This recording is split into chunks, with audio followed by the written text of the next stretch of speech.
Imagine que tu utilises un outil au quotidien, que tu lui fais confiance, que tu lui donnes accès à tes fichiers, ton code, tes projets. Et qu'un matin, n'importe qui dans le monde peut lire exactement comment cet outil pense, ce qu'il prépare et ce qu'il fait vraiment dans ton dos. Eh bien, c'est ce qui s'est passé le 31 mars dernier avec Claude Code. 512 000 lignes de code, source interne d'Anthropic accessible en clair, téléchargeable par n'importe quel développeur via une simple mise à jour. Pas un hack, pas une attaque sophistiquée, une erreur humaine. Et dans ces 512 000 lignes, il y avait des choses qu'Anthropic n'avait jamais eu l'intention de te montrer. Aujourd'hui, je te décrypte ce qui s'est passé, ce que cette fuite révèle sur ce que les grands labos construisent vraiment, et surtout, ce que ça change pour toi en tant qu'entrepreneur qui utilise ces outils quotidiennement. Parce que oui, derrière le scandale, il y a une information qui mérite vraiment qu'on s'y arrête. On est le 31 mars 2026. Un développeur fait une mise à jour classique de Claude Code via NPM, le gestionnaire de paquets que les devs utilisent tous les jours sans y penser. Sauf que cette fois-là, le package contient quelque chose d'anormal. Le code source n'est pas compilé, pas obfusqué, il est lisible. Il commence à fouiller et ce qu'il trouve, c'est 512 000 lignes de code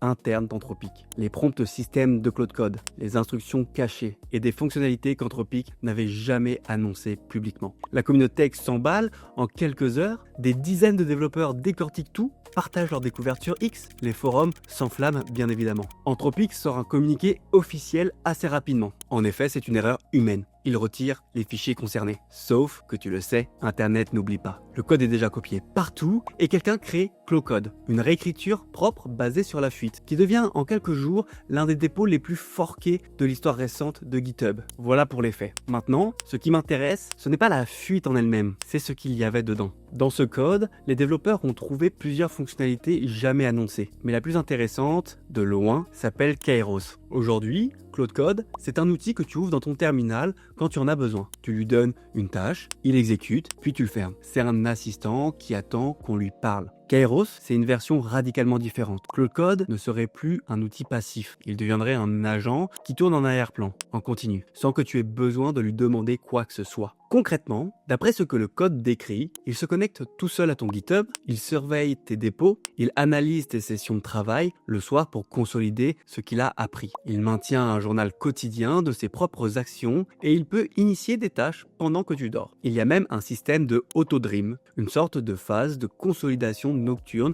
où l'agent fait le point sur ta journée de travail. En fait, ce n'est plus un assistant, c'est carrément un collaborateur qui a ses propres heures supplémentaires. Les développeurs, à cause de ça, ont aussi trouvé un undercover mode, un mode qui, pour les employés d'Anthropic qui bossent sur des dépôts publics, supprime automatiquement toute trace d'IA dans les commits. Un commit, c'est quand tu pousses le code sur le cloud. C'est pas forcément scandaleux selon les cas d'usage, mais pour une boîte qui se présente comme les champions de l'IA, sûre et transparente, c'est au minimum une information intéressante. Donc voilà ce qu'Anthropic construisait sans en parler. Mais là où ça devient vraiment pertinent pour toi, c'est dans les conséquences de tout ça. Bon, la plupart des commentaires que j'ai lus présentent une fuite comme un bas de paire pour Anthropic. En gros, un mauvais envoi sur Internet. Un problème de sécurité, un scandale finalement. Et c'est vrai sur le fond. Mais perso, je vois une autre chose. Ce code qui circule maintenant librement, c'est une carte. La meilleure carte disponible aujourd'hui pour comprendre comment construire un agent de coding de niveau professionnel en 2026. Les architectures, les prompts internes, les systèmes de mémoire,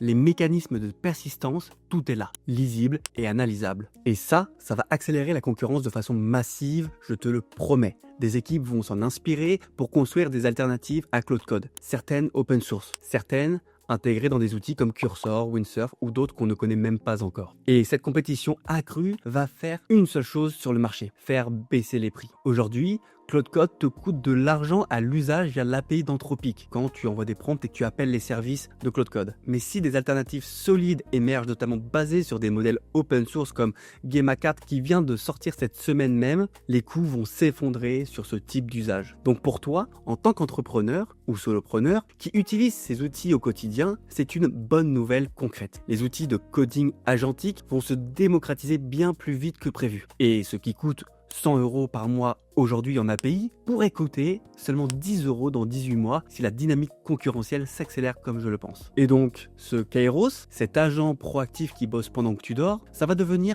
le standard de l'industrie. Pas que chez Anthropic, parce que maintenant, tout le monde sait comment c'est architecturé. Alors, la vraie question, est-ce qu'une IA qui travaille de manière autonome pendant que tu dors, ça t'enthousiasme? Ou est-ce que il y a quelque chose dans cette idée qui te dérange? Parce que c'est pas de la science-fiction, c'est dans le code, c'est en cours et ça arrive. Pour résumer rapidement ce qu'on vient de voir ensemble. Le 31 mars, le code source de Claude Code fuite par erreur humaine. 512 000 lignes de code. Et dedans, Anthropic préparait Kairos, un agent autonome qui tourne en arrière-plan, qui apprend de tes habitudes, qui travaille sans attendre qu'on lui demande. Alors pour moi, cette fuite va surtout accélérer la concurrence et démocratiser ces outils plus vite que prévu. Et ça, pour les entrepreneurs qui misent sur l'IA, pour bosser autrement, c'est plutôt une bonne nouvelle. Alors dis-moi en commentaire ce que tu en penses. Est-ce que tu es prêt à avoir une IA qui bosse pendant que tu dors? Je lis vraiment tout, n'hésite pas. Et si tu veux ce genre d'analyse chaque semaine sans bullshit, eh bien je te laisse le lien de ma newsletter en description. Et sur ce, je te dis à la semaine prochaine. Si tu es encore là, merci beaucoup du temps que tu as passé avec moi. Sache que si tu t'abonnes, tu partages et que tu likes, ça va vraiment m'aider à toucher de plus en plus d'entrepreneurs. Donc n'hésite pas à le faire, ça me fera très plaisir et ça me donnera de la force pour continuer à te délivrer de plus en plus de contenu et de meilleure qualité. Et je prends une petite seconde supplémentaire si tu es encore là pour que tu saches qu'en ce moment je travaille à fond sur mon projet d'agence de conseil tech et d'intelligence artificielle. Donc si ça t'intéresse de voir si mes services peuvent te convenir, t'aider, que ce soit de manière pro ou perso, pour commencer à monter à cheval sur ces sujets d'IA, eh bien n'hésite pas à aller en description, tu auras toutes les infos pour prendre rendez-vous avec un membre de mon équipe ou moi-même, et ce sera avec grand plaisir qu'on se retrouvera de l'autre côté pour discuter de tout ça ensemble. Et sur ce, je te souhaite une bonne fin de dimanche, un très bon début de semaine